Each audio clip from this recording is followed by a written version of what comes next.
Hello, எல்லாரும் எப்படி இருக்கீங்க? இன்னைக்கு ஒரு சூப்பர் வீடியோக்கெல்லாம் உங்களை பார்க்க வந்திருக்கேன். என்னன்னா மை ஃபேவரட் டிஷ்ஷு. ஸோ பாசிப்பருப்பு லட்டு என்னோட ஃபேவரெட்டு. அதாவது ஒவ்வொருத்தர் வீட்டில் ஒரு ரிச்சுவல் இருக்கும். எங்கள் வீட்டில் வந்து தீபாவளிக்கு மட்டும்தான் இதை செய்வோம். எப்படி பிள்ளையார் கொழுக்கட்டை பிள்ளையார் சதுர்த்திக்கு மட்டும்தானே செய்வோம். அந்த மாதிரி எங்கள் அம்மா வந்து இதை வந்து வருஷத்துக்கு ஒரு தடவை தான் செய்வாங்க. முறுக்கு செய்வாங்க, இன்னொன்று இந்த பாசிப்பருப்பு லட்டு செய்வாங்க. எப்படி காலியாகுதுன்னே தெரியாது. நான் ஹெல்ப் பண்ணுறேம்மா அப்படின்னு சொல்லிட்டு பிடிக்கிறதுக்கு உட்காருவேன். உருட்டி உருட்டி வாயில தான் போடுவோம்.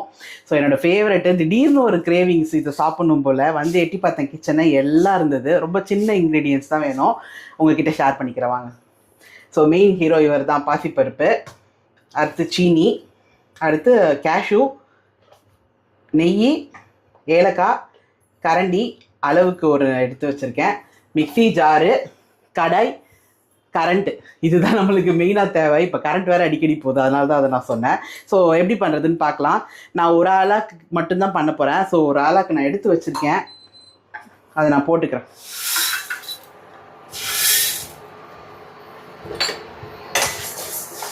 இந்த ஒரு ஆளாக்கில் எடுத்த பாசிப்பருப்பை வந்து எல்லோ கலரில் இருக்குது இல்லையா, இப்போ வந்து இது நல்லா ப்ரௌன் ஆகணும். ஒரு லைட் கோல்டன் ப்ரௌன் வந்தால் போதும். அது வரைக்கும் வறுத்துக்கலாம். ஸோ பார்த்தீங்கன்னா அந்த பாருங்கள், இந்த மாதிரி வறுத்துடணும். ப்ரௌன் ஆயிடுச்சு. வறுத்துட்டு வேறு தட்டில் ஆற விட்டுருக்கேன். அது கூட நம்ம என்ன பண்ணோன்னா அது ஆறட்டும். நான் மிக்சியில் தான் பண்ண போகிறேன். ஸோ அது ஆறுனா தான் நல்லாயிருக்கும் அரைப்படை. ஸோ இந்த கேஷ்யூ எடுத்து வச்சுருக்கேன். நான் கொஞ்சம் தாராளமாகவே போட்டேன். ஏன்னா ஒரு பைட்டுக்கும் இந்த கேஷ்யூ வந்துடும், அப்போ தான் பிடிக்கும். சின்ன வயசுலலாம் நிறைய போட விட மாட்டாங்க, போதுன்றுவாங்க. இன்றைக்கி நம்ம தானே பண்ணுறோம், நல்லா தாராளமாக போடலாம். நான் வந்து இந்த ஆலாக்கில் தானே இதை எடுத்தேன், முக்கால் இவ்வளோ எடுத்திருக்கேன் கேஷ்யூ. சாப்பிடுவோம். கொஞ்சம் ரிச் ஸ்வீட் தான், ஆனால் ரொம்ப நல்லாயிருக்கும். ஸோ நம்ம என்ன பண்ணலாம், இந்த முந்திரி பருப்பு வந்து சின்ன சின்னதாக வெட்டிக்கலாம். அதுக்கப்புறம் வந்து இன்னொரு ஒரு விஷயமும் நான் சொல்லிடுறேன். சீனியை அரைச்சிக்கலாம். பாசிப்பருப்பு ஒன்று எடுத்தோம். சீனி எதுக்கு அரைக்கணும்? சீனி அரைச்சா தான் அது பிளெண்ட் ஆகி நல்லா வரும். பவுடராக தான் போடணும், அப்படியே சீனி போடக்கூடாது. ஸோ இது வந்து ஒன்றுக்கு வந்து இது வந்து முக்கால் எடுத்தால் போதும். ஏன்னா சர்க்கரையை அரைச்சோன்னா பவுடர் வரைச்ச குவான்டிட்டி அதிகமாக இருக்கும். ஸோ நம்ம வந்து ஒன்றுக்கு ஒன்று எடுக்கணும்னு தான் சொல்லுவாங்க. எடுத்துகிட்டு கொஞ்சத்தை ஓரம் வைக்கிறதுக்கு நம்ம கொஞ்சம் பாருங்கள். ஸோ நான் 75 தான் எடுத்திருக்கேன். இதே போதும், நம்மளுக்கு சரியாக இருக்கும். நம்ம ரொம்ப இனிப்பு தூக்கலாக வேணும்னா வேணால் ஒன்றுக்கு ஒன்று நீங்கள் சீனியே கணக்கு எடுத்துக்கோங்க. நிறைய பேர் பவுடர் அரைச்சிட்டு தான் கணக்கு எடுத்துக்கணும்னு சொல்லுவாங்க. ஸோ அதுக்கு ரீசன் அதுதான்.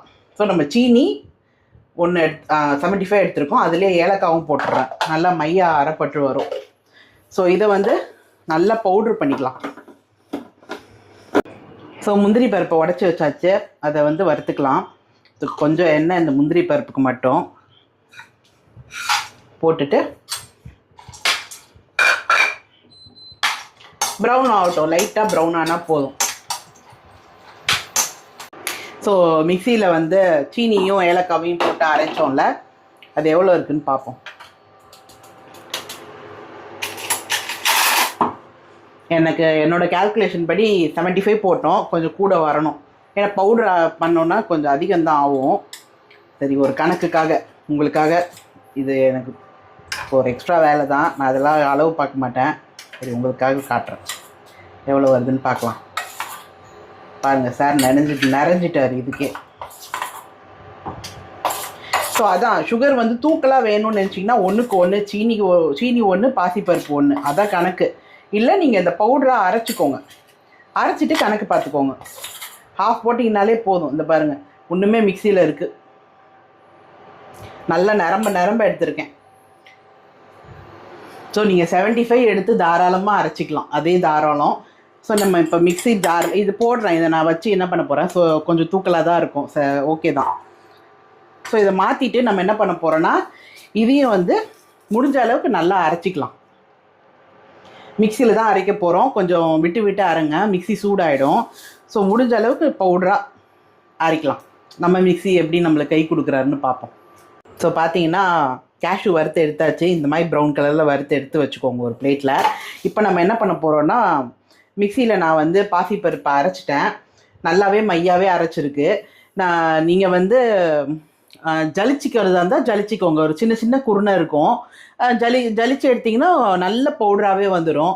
ஸோ சின்ன பிள்ளைங்களுக்குலாம் கொடுக்குறீங்கன்னா அவங்களுக்கு அந்த தித்திப்பு அந்த வாய்க்கு அது எதுவும் வராமல் பவுடராக கரைஞ்சிரும். ஸோ அப்படி நீங்கள் கொடுக்க போகிறீங்கன்னா கொடுங்க.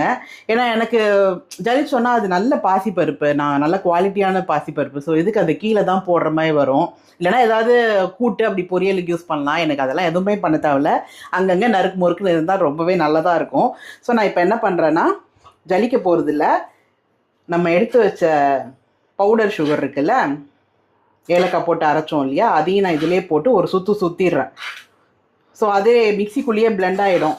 நம்ம தனியாக பிளெண்ட் பண்ண வேணாம். ஸோ இதை அரைச்சிட்டு காட்டுறேன் உங்களுக்கு. ஸோ பவுடர் சுகரையும் பாசிப்பருப்பையும் ஒன்றா சேர்த்து ஒரு 2 சுற்றிட்டேன். நீங்கள் ஜலிக்கணுன்னா இன்னமேல் நீங்கள் ஜலிச்சிக்கலாம். நான் ஜலிக்க போகிறதில்ல.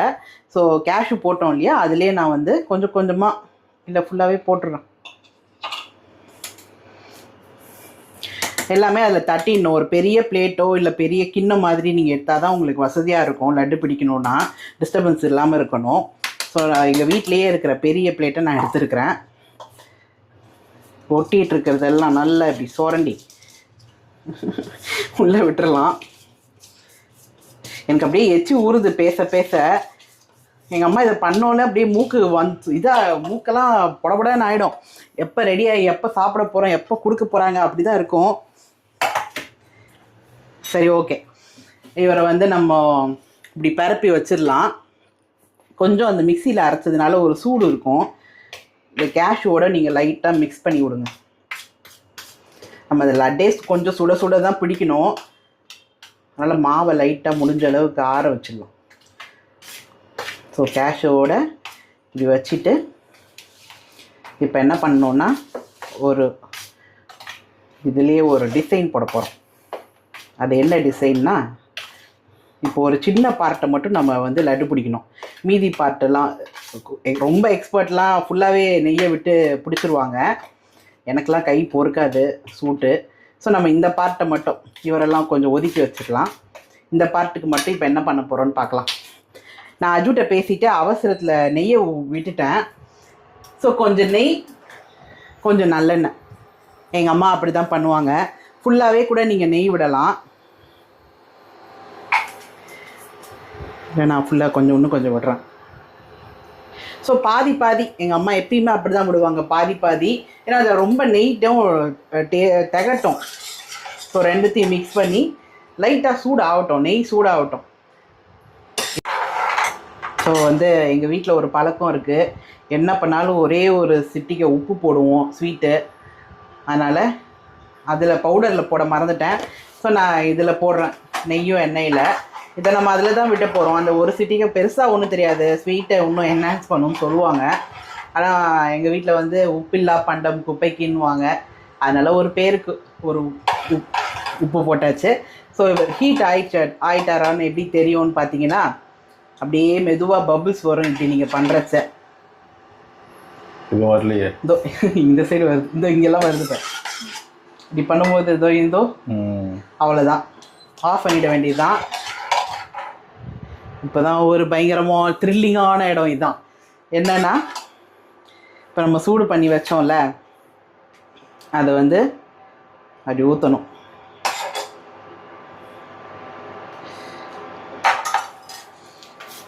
இதுதான் பயங்கரமாக சூடும். ஸோ நீங்கள் எப்படியே மிக்ஸ் பண்ணிங்கன்னா உங்களுக்கு பார்த்தா தெரியும், நிறைய நெய் இல்லாமல் இருக்கணும். ஏன்னா அப்புறம் ரொம்ப திகட்டும். ஸோ இப்படி மிக்ஸ் பண்ணி உருண்டை பிடிக்கிற மாதிரி பிடிக்க வேண்டியது தான். கொஞ்சம் சூடாக பிடிச்சாதான் அந்த உருண்டை அப்படியே நிற்கும், இல்லைன்னா உடஞ்சி போயிடும். நான் ரொம்ப நாள் கழிச்சு பண்ணுறேன். சூடெல்லாம் எனக்கே தாங்க முடியுமான்னு தெரியல. இந்த பாருங்கள், இந்த கலர் வரணும். நெய் ஊற்றுனீங்கன்னா இந்த கலர் வந்துடும். இந்த கலர் வந்தோன்னா தான் நம்மளால் லட்டு பிடிக்க முடியும். ஸோ ஃபஸ்ட் லட்டு பிள்ளையாரப்பா காப்பாத் லட்டை பிடிச்சி பிள்ளையாருக்கு வைக்கிற வரைக்கும் தான் நான் வீட்டில் வெயிட் பண்ணுவேன். பிடிச்சி பிள்ளையாருக்கு வச்சிட்டாங்கன்னு வச்சுக்கோங்க, அடுத்த லட்டு என் வாய்க்குள்ளே தான். ஸோ அப்படியே மெதுவாக இப்படி பிடிக்கணும். அந்த சூடு ரொம்ப லைட்டாக தான் இருக்குது. சூப்பராக வந்துடுச்சு. ஆக்சுவலாக ஒன்றுமே கொஞ்சம் பெருசாக கூட பிடிக்கலாம். இந்த லட்டு பிள்ளையாருக்கு பார்த்தீங்கன்னா சூப்பர் பாசிப்பருப்பு லட்டு ரெடி ஆயிடுச்சு. நம்ம போட்ட அளவுக்கு 17 லட்டு வந்திருக்கு. பிள்ளையாருக்கு வச்சதையும் சேர்த்து தான் சொல்கிறேன். செம்ம லட்டு, எனக்கு செம்ம டெம்ட் ஆகுது. மிக்சியில் அரைச்சிருக்கிறோம், ஆனாலுமே எனக்கு பிடிக்கிறச்ச ஒரு குருணை தெரியல. ஸோ சாப்பிட்டு பார்க்கலாம் குருணை தெரியுதா இல்லையான்னு.